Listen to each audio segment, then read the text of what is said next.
कि लोग प्यार से जरता बदनाम सलाईबा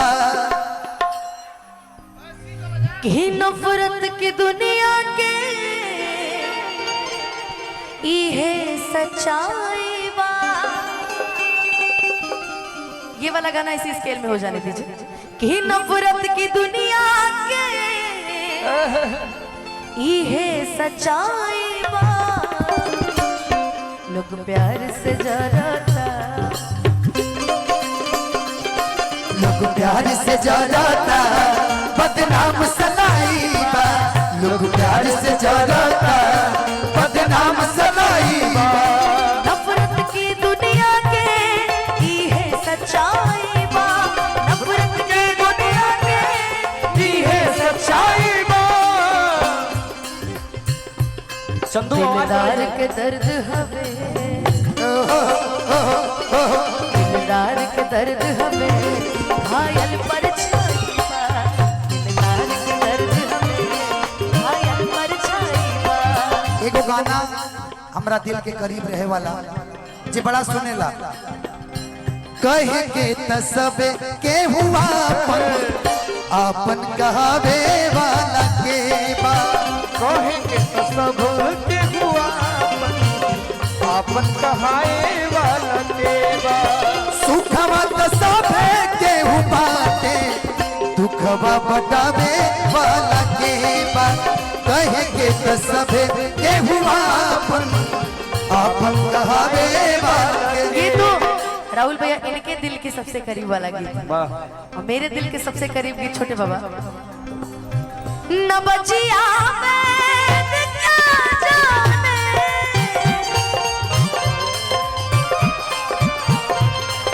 न बचिया में क्या जाने, मुझे दिल की बीमारी है।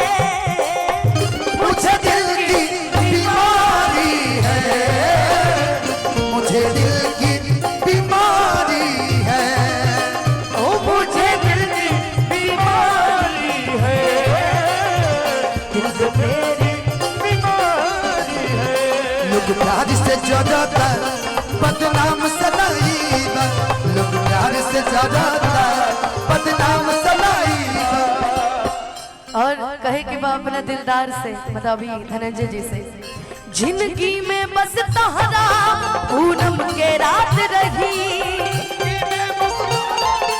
पूनम के रात रही उगते सूरज रहमा तो दुनिया साथ रही। उगते सूरज रहमा अपने साथ रही। ये सच्चाई है कि उगते हुए सूरज को सभी लोग सलाम करते हैं लेकिन डूबते हुए को कोई नहीं करता है।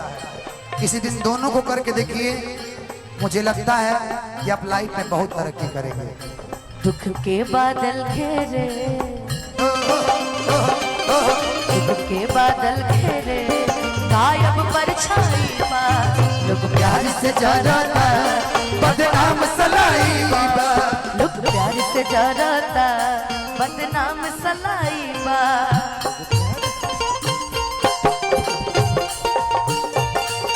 करवट बदल बदल के रात बिताऊं मैं, तुझे बताऊं मैं। करवट बदल बदल के रात बिताऊं मैं। पूछ जरा पूछ क्या दर्द है, दर्द बड़ा बेदर्द है। पूछ जरा पूछ क्या दर्द है, दर्द बड़ा बेदर्द है। कोई समझ न पाया ढूंढ के लाई, कोई जाए जरा ढूंढ के लाई। न जाने कहाँ दिल खो गया, न जाने कहाँ दिल खो गया, न जाने कहाँ दिल खो गया, न जाने कहाँ दिल खो गया। लेकिन बदनाम सलाईबा। लोग प्यार में जरता बदनाम सलाईबा। एक लाइन मैं भी बोल दूं। तुम याद ना या करो, तुम याद ना या करो। भूल जा, इधर आइए। दूर जाने से पहले तुम आ जाया करो। तुम याद ना या करो, तुम याद ना लोग प्यार से जराता बदनाम सलाई बा।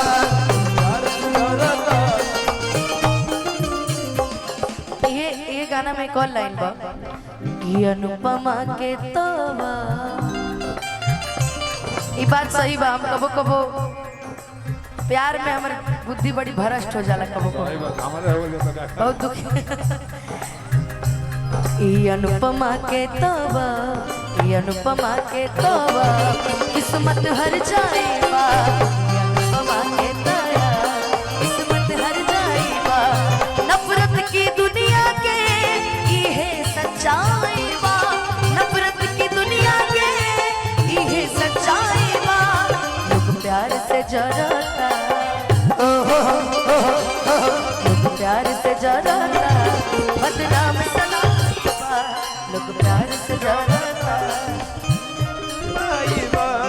लोग प्यार से जराता बदनाम सलाई बा।